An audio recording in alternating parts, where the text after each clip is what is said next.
공배공 전투 백사승 무패. 하늘에서 진 적 없는 전투기가 있었습니다. 그런데 그 전투기가 떨어졌습니다. F-15. 50년 동안 하늘의 제왕이었던 이 전투기가 2026년 4월 3일 이란 상공에서 격추됐습니다. 기체 가격 900억 원. 그런데 미국은 이 900억짜리 전투기를 구하는 대신 4천억 원이 넘는 돈을 써서 사람 2명을 구했습니다. 도대체 왜 이렇게까지 한 걸까요? F-15. 하늘의 제왕이라 불리는 전투기입니다. 1976년 첫 실전 투입 이후 50년 동안 공대공 전투 백사승 무패. 단 한 번도 하늘에서 진 적이 없었습니다. 반세기 동안 어떤 나라의 어떤 전투기도 이 비행기를 떨어뜨리지 못했습니다. 그런 전투기가 떨어졌습니다. 2026년 4월 3일 이란 남서부 상공, 땅에서 쏜 미사일 한 발이 이 무적의 전투기를 관통했습니다.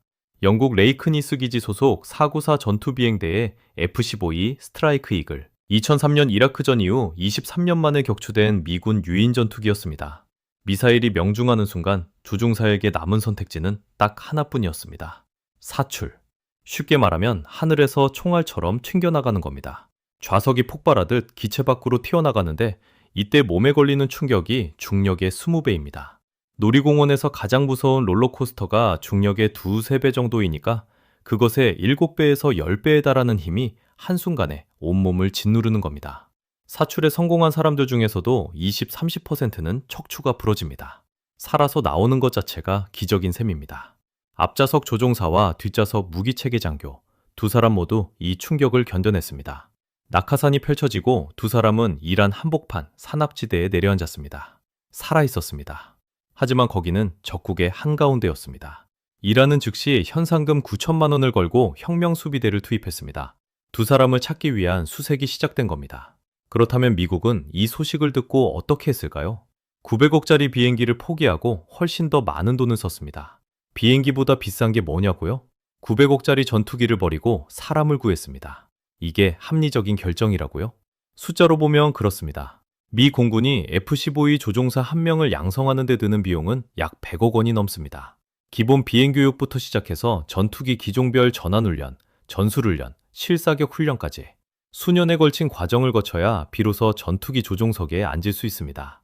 F-22나 F-35 같은 최신 스텔스 전투기 조종사로 가면 비용은 200억 원을 넘깁니다.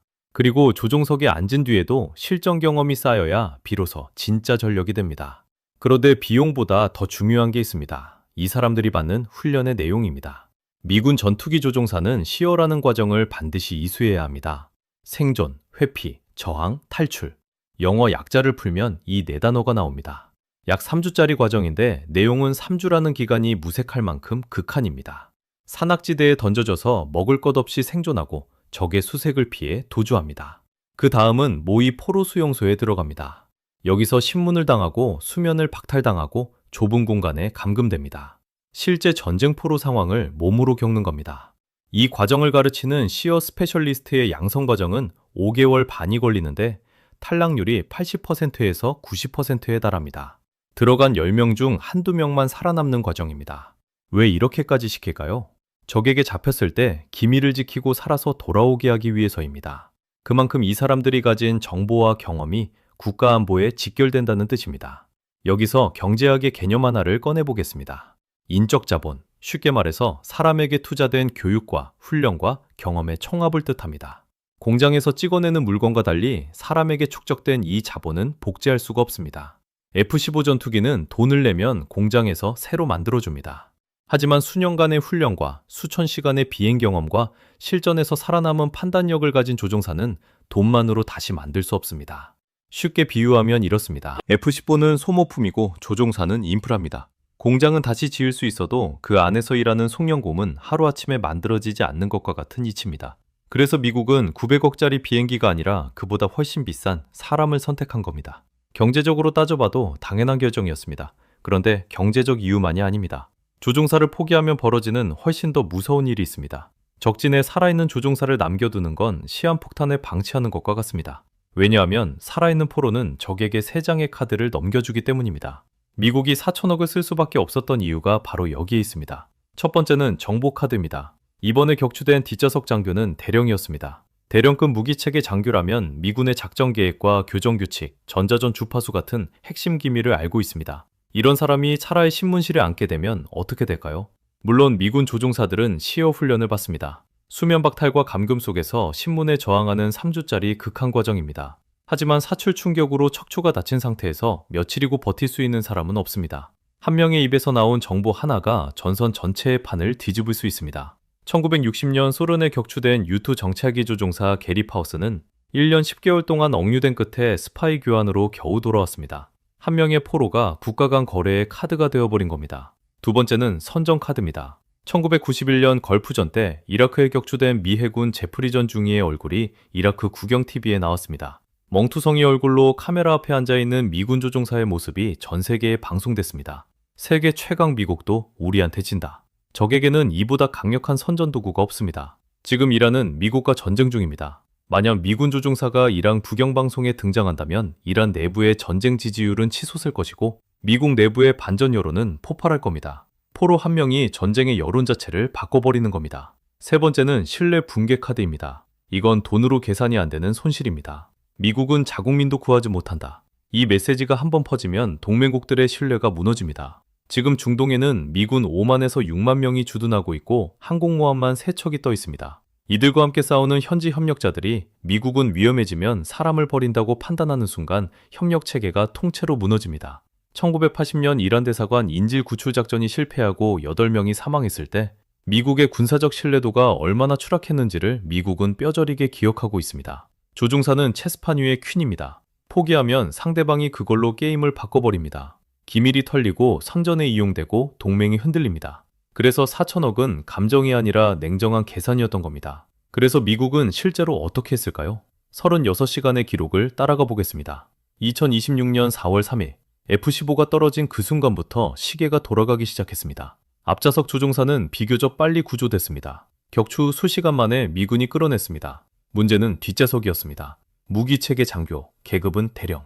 미군 작전의 핵심 기밀을 머릿속에 담고 있는 사람입니다. 이 사람이 이란 산악지대 어딘가에 혼자 남아 있었습니다. 이란도 이 사실을 알고 있었습니다. 혁명수비대가 즉시 수색대를 파견했고 현상금을 걸었습니다. 6만 달러. 하나로 약 9천만 원입니다. 미군 조종사를 찾아서 넘기면 이 돈을 주겠다. 이란 입장에서 살아있는 미군 대령은 그 자체로 전략자산이었습니다. 미국도 움직였습니다. 그것도 최정예를 보냈습니다. 160번째 소화, 나이트 스토커라 불리는 특수작전 헬기 부대입니다.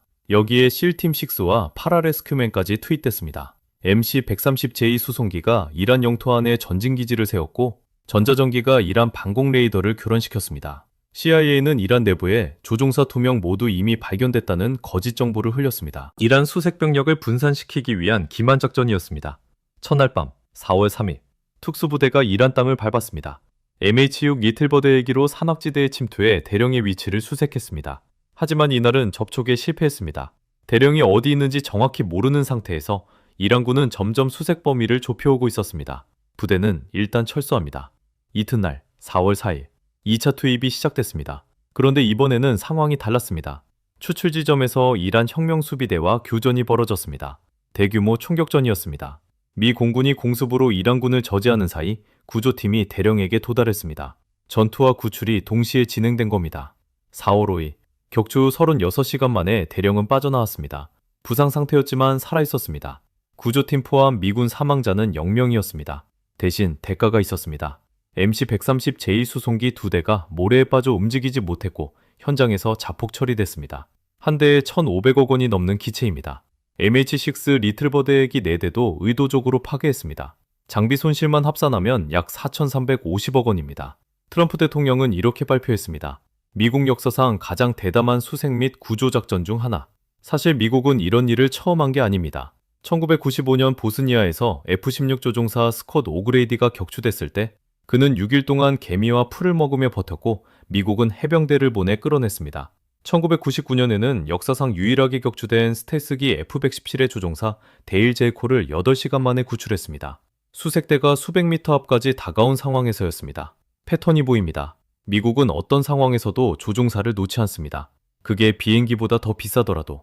체스판에서 퀸을 되찾기 위해 룩 4개를 희생한 게임이었습니다. 수송기 2대와 헬기 4대를 버려서라도 사람 1명을 빼오는 것. 미국은 그 교환이 이득이라고 판단한 겁니다. 이게 단순한 감동 스토리냐고요? 아닙니다. 이건 철저히 계산된 전략이었습니다. 4천억 원, 수송기 2대를 사막에서 자폭시키고 헬기 4대를 부수고 특수부대를 적진 한복판에 투입해서 치른 비용입니다. 900억짜리 전투기를 구하는 대신 그 4배가 넘는 돈을 써서 사람 2명을 데려왔습니다. 낭비였을까요? 아닙니다. 이건 투자였습니다. 그것도 세겹으로 쌓인 투자였습니다. 첫 번째는 인적 자본입니다. 앞서 말씀드렸듯이 전투기 조종사 한 명에게는 최소 100억 원 이상의 교육비와 수년에 걸친 훈련 기간과 실전에서만 얻을 수 있는 경험이 압축되어 있습니다. 이건 공장에서 다시 찍어낼 수 없는 자산입니다. 전투기는 주문서를 넣으면 공장에서 나오지만 조종사는 시간이 만들어냅니다. 그리고 그 시간은 돈으로 단축할 수 없습니다. 두 번째는 전략자산의 보호입니다. 적에게 넘어간 조종사는 기밀 유출의 통로가 되고 선전 영상의 주인공이 되고 인질 협상의 카드가 됩니다. 1991년 걸프전 때 격추된 미군 조종사가 이라크 TV에 끌려 나왔을 때 멍든 얼굴 하나가 전 세계 뉴스를 뒤덮었습니다. 단 한 장의 화면이 여론을 흔들었습니다. 4천억은 그런 일이 다시는 벌어지지 않게 막는 비용이기도 했습니다. 세 번째는 신뢰입니다. 미국은 절대 자국민을 버리지 않는다. 이 한 문장이 미국이라는 나라의 동맹 시스템을 지탱하는 기둥입니다. 이 메시지가 깨지는 순간 동맹국들의 계산이 바뀝니다. 현지에서 목숨 걸고 협력하는 사람들의 판단이 바뀝니다. 무엇보다 다음에 전투기를 모는 조종사의 마음가짐이 바뀝니다. 나라가 나를 버릴 수도 있다고 생각하는 사람은 목숨을 걸지 않습니다. 4천억은 그 신뢰를 지키는 비용이었습니다. 인적 자본, 전략 자산, 동맹의 신뢰. 이 세 가지를 합치면 4천억이라는 숫자는 오히려 싼 겁니다. 비행기보다 비쌌다. 이 문장의 진짜 의미는 이겁니다. 국가가 사람 한 명에게 어떤 값을 매기느냐.